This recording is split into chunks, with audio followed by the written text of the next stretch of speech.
A step parenting expert, Chris Burns. Women's mindset coach and stepmom, Chris Burns. Welcome to the Step Parent Podcast. Welcome back to the Step Parent Podcast. If you're new here, hello, I'm really glad you're here. Please make sure that you hit follow or subscribe so you don't miss weekly episodes, because this space is for people who are done skating over the hard stuff and actually want change. And if you've been here for a while, thank you for staying. Thank you for listening and for being willing to sit with conversations most families avoid. Because today we're talking about something that almost no one names out loud, and that is how keeping the peace inside families is one of the most socially acceptable forms of emotional self-harm. There it is, especially in blended families, co-parenting dynamics and high emotion households, because peace is often confused with health. Silence is confused with maturity, and compliance is confused with love. And what actually happens is people slowly erase themselves to avoid conflict, to avoid being seen as difficult, to avoid rocking the boat. And this doesn't just happen in step parenting, it happens everywhere. But blended families really do magnify it, because there are more relationships, more histories, more loyalties, more unspoken rules, and more pressure that just is terrified of upsetting the system.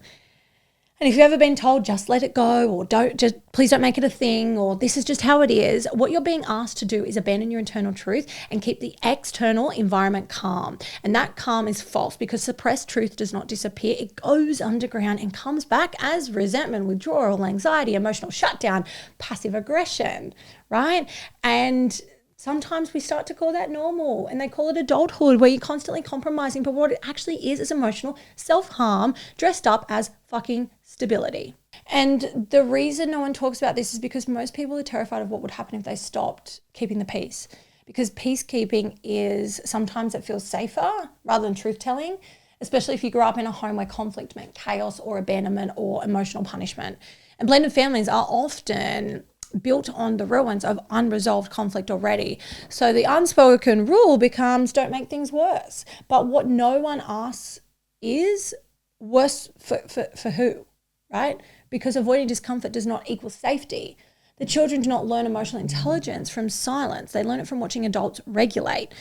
They learn it from watching adults communicate, repair, and hold boundaries. And when those things don't happen, the system doesn't become peaceful, it becomes brutal. Here's the part that will make people uncomfortable.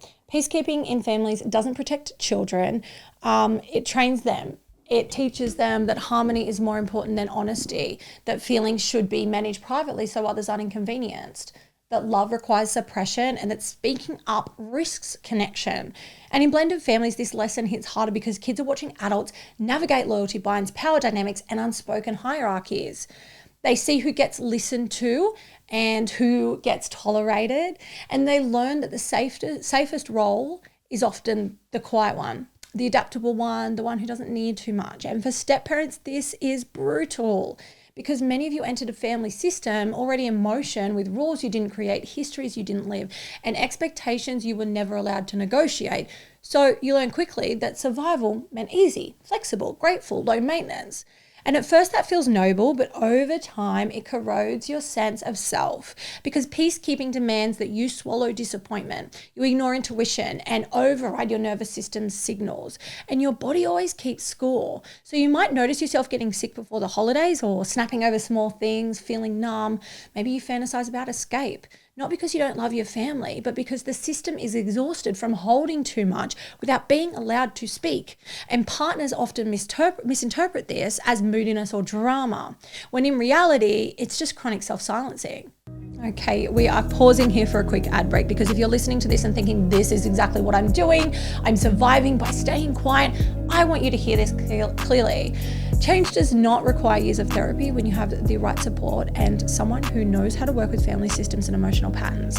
I have seen people flip the switch in as little as 2 sessions when they stop managing everyone else and start leading themselves with emotional intelligence, boundaries, and clarity. And that is why I am opening spots to my 6-week intensive.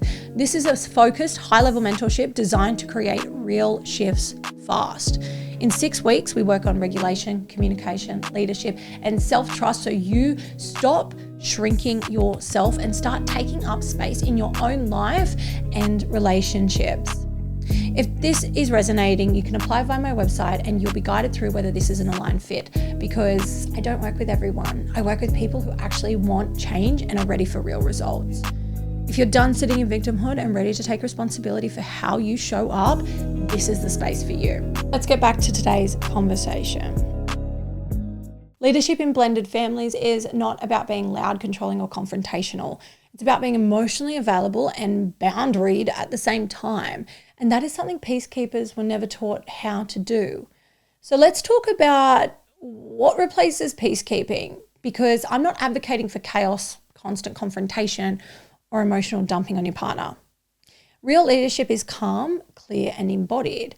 And it starts with self-leadership, which means recognizing when your urge to keep the peace is actually a fear of rejection, conflict, or being misunderstood, and choosing to stay present anyway. It means saying things early instead of storing them until they explode. And it means setting expectations instead of hoping people will just get it. It means understanding that boundaries are not ultimatums, they are information, and families need information to function.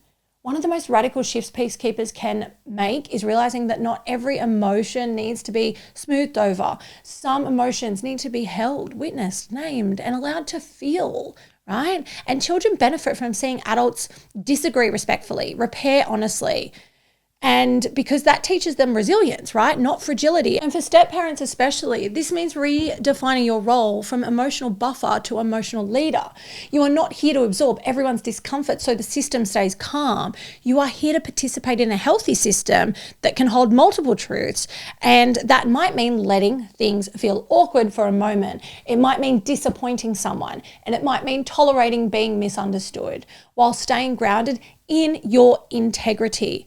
But the cost of not doing that is far higher, because keeping the peace, it trades short-term calm for long-term disconnection. And leadership does the complete opposite. As we wrap up today's episode, I want to leave you with this question. Where in your family are you keeping the peace at the expense of yourself? And what is that costing you? Because families do not break from honest conversations. They break from unspoken resentment, suppressed truth, emotional withdrawal. And if this episode stirred something in you, that doesn't mean you're the problem. It means you're awake to a pattern that most people never question. You are not too much for wanting clarity. You are not too difficult for wanting respect. And you are not too selfish for refusing to disappear to make others comfortable. Leadership in families is not about control. It's about courage. And courage looks like staying present, speaking truth with regulation, and trusting that real connection can survive honesty. Thank you for being here. Thank you for listening. And I will see you for next week's episode.